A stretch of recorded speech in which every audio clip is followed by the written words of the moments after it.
ሴት ልጅ ስራ ካላት ወጣ ምትገባ ከሆነ ከማንም ምንም የማትጠብቅና በራሷ ቀጥ ብላ የቆመች ከሆነች ያቺ ሴት በጣም አደገኛ ሴት ነች።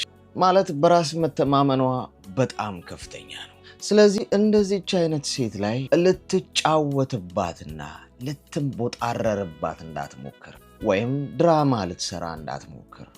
ምክንያቱም በራስ መተማመኗ ከፍተኛ የሆነና በራሷ የቆመች የማንም ጥገኛ ያልሆነች ሴት መቼ ምን ማድረግ እንዳለባትና ወዴት እንዴትና በየት በኩል መሄድ እንዳለባት ጠንቅቃ ስለምታውቅ እንኳን የምታደርገውን ልታደርግ ያሰብከውን እንኳን በቀላሉ ማወቅ ትችላለች። እና ልትንጠባረር ልትንቦጣረርና ልትበጣጠስ ከሞከርክ ከነ ትዕቢትህና ከነ መበጣጠስህ ቁጭ አርጋህ ወደፊት ነው የምትሄደው። እንደፈለክ ልታረጋት አትችልም። እንደፈለክ ልትገዛት ልትመነዝራት